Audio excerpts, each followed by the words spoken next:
तो हमने लास्ट जो हमारा टॉपिक था वो वाइंड अप किया था इस बात के कि बट प्रपोजिशन के तौर पे आ रही हो तो प्रपोजिशन के बाद ऑब्जेक्टिव केस आता है, लेकिन अगर कंजंक्शन के तौर पे आ रही है तो उसके बाद हम जो है वो subjective case of pronoun use करते हैं। उसी को आगे कंटिन्यू करते हैं। एग्रीमेंट हम बात करेंगे कि नाउन और उनके एंटीसीडेंट्स के दरमियान जो एग्रीमेंट है। एंटीसीडेंट क्या होता है?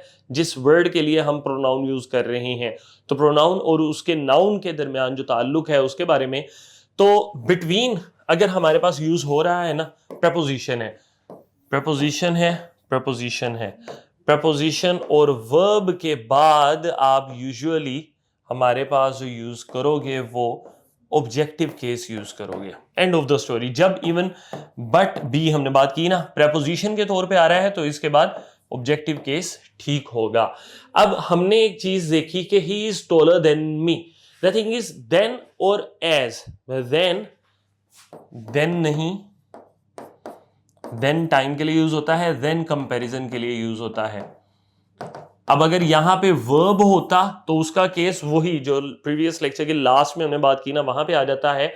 लेकिन कोई वर्ब नहीं है तो हम देन के साथ मी लगा सकते हैं। और आई एम ज्यादा फॉर्मल है। जब आप इस तरह से बात कर रहे हो तो मी में भी वही सेंस है, आई एम में भी वही सेंस है। सेंस यहां पे चेंज नहीं हो रही, लेकिन अगर वर्ब आ जाएगा तो सेंस आपकी चेंज हो जाएगी। वो मैंने आपको बता दिया है। I M as tall as her, और ये गलत है, I am taller, but बहरहाल let's be gentle।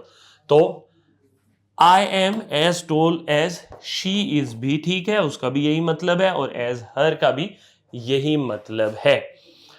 उसके बाद हमारे पास बात आती है एंटीसीडेंट का अंदाजा लगाना, जिसके लिए हमने आगे प्रोनाउन यूज करना है। इस केस में हमने ये प्रोनाउन यूज किया है। ये प्रोनाउन यूज हुआ है पैसेंजर्स के लिए।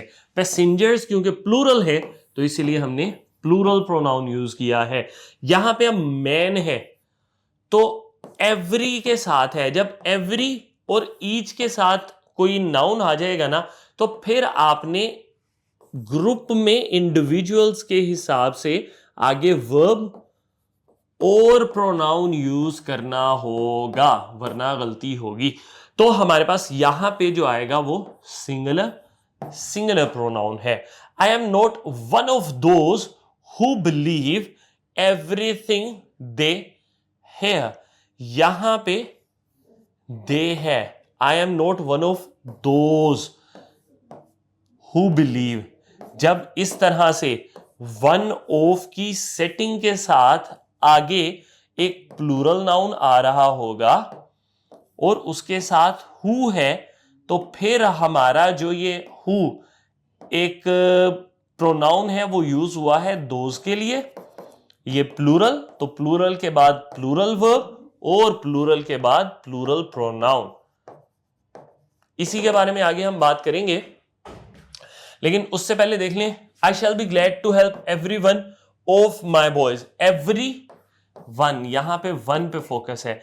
तो वन जब आ रहा है तो इसके साथ सिंगुलर है जो हमारा प्रोनाउन है, लेकिन वन ऑफ अगर आ रहा है तो उसके साथ आपने आगे देखना है कि नाउन हमारे पास प्लूरल है, प्रोनाउन हमारे पास सिंगुलर है या क्या है, क्योंकि इसके साथ हु आ रहा होगा। तो ये हु जो है वो इस नाउन या प्रोनाउन के हिसाब से आएगा। और फिर उसके बाद हम आगे, अगर दोज का केस है जैसे मेरे पास ये था, तो प्लूरल ही यूज करेंगे। यहां पे ऐसा नहीं है। Every one of my boys है, एवरी वन, तो फोकस हमारा एवरी वन में है क्योंकि यहां पे हु नहीं आ रहा। हु अगर आ गया तो वो अपने से एग्जैक्ट पहले जो प्रोनाउन है या नाउन है उसको देखेगा, उसके आगे वर्ब जो है फिर इसके हिसाब से आएगा। इससे अगर हम आगे चलें, हमारे बाद आ जाता है कि मैस्कुलिन जेंडर जो है वो यूज होता है अगर हमारे पास मौजूद ना हो कोई कॉन्टेक्स्ट। हिज हम यूज करते हैं सिंगुलर में एवरीवन, एनीवन वगैरह के साथ। द थिंग इज के मॉडर्न यूसेज में हम एवरीवन, एनीवन, एनीबडी वगैरह के साथ प्लूरल देयर भी यूज कर लेते हैं, लेकिन वो ज्यादातर हमारे पास इनफॉर्मल यूज में आता है। जो ज्यादा फॉर्मल यूज है वो यही है कि ही यूज किया जाए। अगर उससे भी एक हाथ आगे फॉर्मल जा रहे हो तो ही और शी, क्योंकि फेमिनिस्ट जो है वो गुस्सा कर जाते हैं। मूविंग ऑन, वन हमारे पास एक प्रोनाउन है, इनडेफिनेट प्रोनाउन है। वन कहता है कि आपने जब भी यूज करना है तो जनाबे वाला वन यूज करना है, मुझे रिप्लेस ही नहीं करना। One can not be too careful of one's, not his. One does not like to have one's work doubted. One must use one's best effort. तो ये सिंगुलर है और ये भाईजान कहते हैं कि मेरे साथ आपने हमेशा वन ही यूज करना है। तो मॉडर्न यूसेज हमारा कहता है कि सेंटेंस स्ट्रक्चर आप बदल दें, वन को बार बार रिपीट करने से बेहतर है। नन हमारे पास अब बात आ जाती है, नन सिंगुलर भी हो सकता है, नन प्लूरल भी हो सकता है। None of these words are now current. None of the sugar is left. Formal भी हो सकता है, इनफॉर्मल भी हो सकता है। इनफॉर्मल में सिंगुलर है, फॉर्मल में हम इसको फॉर्मल में हम इसको सिंगुलर देखते हैं, इनफॉर्मल में हम इसको प्लूरल भी कह सकते हैं। तो हमारे पास जो ज्यादातर है वो इसको आपने प्लूरल में यूज करना होगा।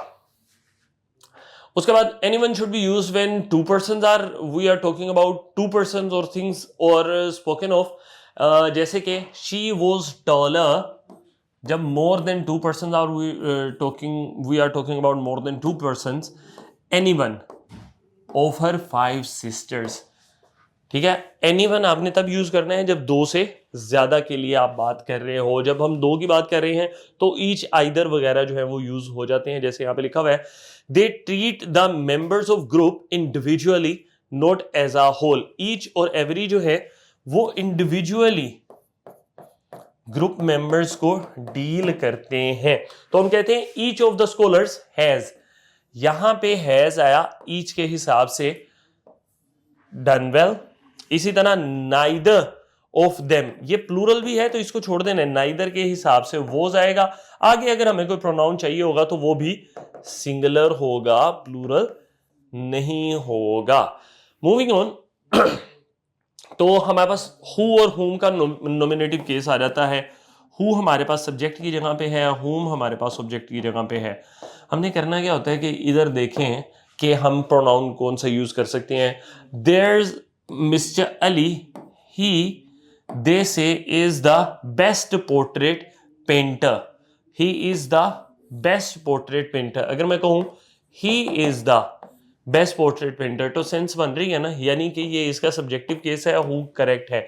अगर मैं यहां पे कहूं हिम इज, तो वो इनकरेक्ट हो रहा है, हिम इज द इनकरेक्ट होगा। इसी तरह who they were, I really can not specify.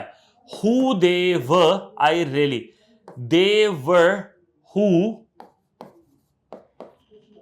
I can not specify.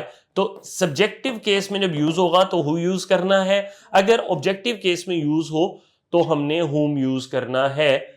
और सब्जेक्टिव केस कहां पे गया, ये है, whom do you wish to see, do you wish to see, you wish to see whom, आप किसको देखना चाहते हो। तो देखने वाला जो एक्शन है, जो सब्जेक्ट है हमारे पास वो यू है, ऑब्जेक्ट हुम है, तो ऑब्जेक्टिव केस हमने हुम यूज किया, यहां पे हमारे पास हु गलत हो जाएगा। तो चीज यही है कि थोड़ा सा सेंटेंस को सिंप्लीफाई करके देखें, उसको सिंपल फॉर्मेशन में लाके देखें, इंटरोगेटिव से निकाल के देखें, तो हमारे पास जो है वो सेंस डिलीवरी इसकी हो जाती है। उसके अलावा हम कहते हैं ये एक एक्सेप्शनल केस जो पहले नहीं था, यानी कि एक्सेप्शन, फिर उस एक्सेप्शन की एक्सेप्शन। एक्सेप्शन क्या है, वन ऑफ, स्ट्रक्चर याद रखना है, ये द नोवेल्स, ये प्लूरल है, दैट, ये प्लूरल है तो ये दैट हमने इसके लिए यूज किया है, नोवेल्स के लिए, वन ऑफ के लिए यूज हमने नहीं किया। और आगे जो प्रोनाउन है वो प्लूरल के हिसाब से चलेगा। आगे अगर इसके कोई प्रोनाउन आ रहा होगा तो वो भी प्लूरल के हिसाब से आ रहा होगा। He is one of the boys, one of the boys, boys plural, that plural, आगे प्लूरल। वन ऑफ द जजेस, प्लूरल, ये भी प्लूरल, इसके आगे भी प्लूरल। उसके बाद अगर आ रहा हो ओनली वन, ये एक्सेप्शन थी, ये एक्सेप्शन की एक्सेप्शन आ गई, only one of the boys. अब यहां पे प्लूरल आ रहा है, लेकिन ये जो ओनली वन है ना, ये कह रहा है कि मुझे ही देखो, तो हु हमने यूज किया ओनली वन के लिए। ये सिंगुलर है तो हु भी सिंगुलर है। इसके बाद आने वाले प्रोनाउन और वर्ब हमारे पास सिंगुलर होंगे। तो याद क्या रखना है, अगर ओनली वन ऑफ द आ रहा है तो आगे वर्ब जो है वो सिंगुलर है, अगर वन ऑफ आ रहा है तो वर्ब जो है वो प्लूरल होगा, क्योंकि of course one of the के साथ हम प्लूरल ही यूज करेंगे, लाइक कॉमन सेंस है।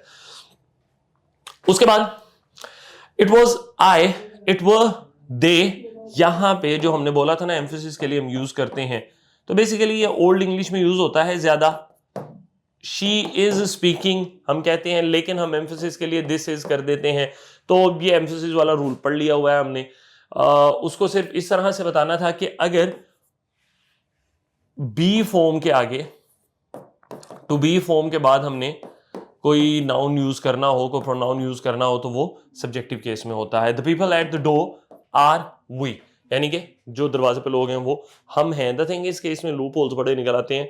आर दे भी हो सकता है, वो भी सब्जेक्टिव केस में ही है, तो केस बदल सकता है। अब वन अनदर हम बात करते हैं जब दो से ज्यादा लोगों के बारे में बात कर रहे हो, और ईच अदर कि हम बात करते हैं जब हम दो लोगों की बात कर रहे हो। अभी याद है आपको, हमने एक और प्रोनाउन देखा जिसके बारे में हम बात करते हैं दो से ज्यादा लोगों के बारे में। तो द टू फ्रेंड्स हग्ड, यहां पे एरर हो सकता है वन अनदर। अब एरर क्या होगा, यहां पे वन नहीं आना चाहिए, यहां पे ईच आना चाहिए। तो ये आपके पास कुछ प्रोनाउंस की यूजेजेस हैं जो आपके लिए इंपॉर्टेंट है। प्रोनाउन एंटीसीडेंट का रिलेशन बहुत जरूरी है सब्जेक्ट वर्ब एग्रीमेंट में भी, और उसके अलावा ऑफ कोर्स आपकी एरर डिटेक्शन में भी। तो इनको अच्छे तरीके से कीजिए, ना समझ आए कुछ तो वो जरूर पूछिए।